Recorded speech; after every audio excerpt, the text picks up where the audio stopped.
The US has a new target. America is turning all its attention on a new foe, the Russian media network RT. RT was founded in 2005. It used to be called Russia Today. The outlet's purpose was to push back against the West, offer a different point of view. But the US insists that RT is an arm of the Russian government, one of Moscow's global propaganda tools. So Washington has now decided to go after RT. On Friday, the US announced new sanctions and more.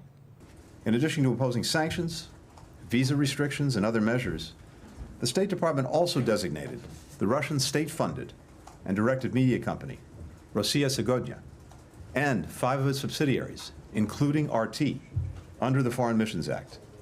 As a result, these actors are now required to notify the State Department of all personnel working in the United States, as well as their property.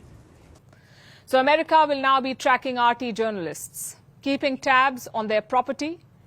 How very supportive of free speech, we say. How does the US justify this? By claiming that RT is more than just a propaganda outlet. The US, in fact, has upgraded its accusations. It now says that RT is, and I'm quoting, an entity with cyber capabilities, one that engages in information operations, covert influence, and military procurement. You heard that right, and that last charge is new. Washington says that RT operates a crowdfunding platform, one that is providing weapons to Russian troops in Ukraine. Think about that for a second. The US claims that Russian soldiers need RT to get them weapons. Things like sniper rifles, body armor, night vision equipment, and drones. Apparently, Moscow is not able to get this equipment on its own, so it needs to crowdfund it via RT. That is what the US is implying, which is quite the claim. And even American media outlets have harbored doubts about this. Reports say that there are no obvious connections between RT and the fundraising campaign. But that hasn't deterred the US. They have gone ahead and imposed more sanctions on RT and other Russian media firms.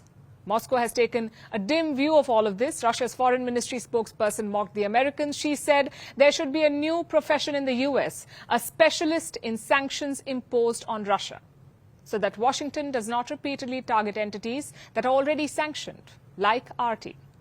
The US already went after RT back in 2022. Their subsidiary channel, RT America, was forced to shut down operations. 2 weeks ago, the US targeted them again. They charged RT employees with money laundering. And now we have the latest set of sanctions. And that's just the tip of the iceberg, because the US is not done yet. They don't just want to stop RT within their own borders. They are going international with their suppression efforts. I've instructed US diplomats around the world to share the evidence that we've gathered on RT's expanded capabilities and the ways it's being used to target individual countries and the information ecosystem that we share.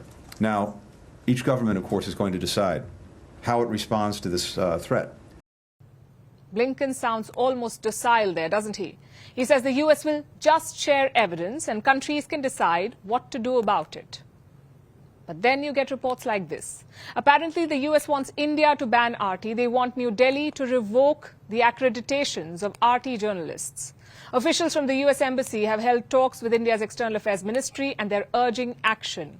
India has shut this down, of course. Russia is a trusted partner. India does not get involved in these petty squabbles. But what does the story tell you? If they're trying it in India, they're definitely trying it elsewhere as well. It's an all-out attack on Russian media from the so-called champions of free speech. It's American hypocrisy at its best. You can say anything as long as I like what I hear. Let's see how RT and Russia respond.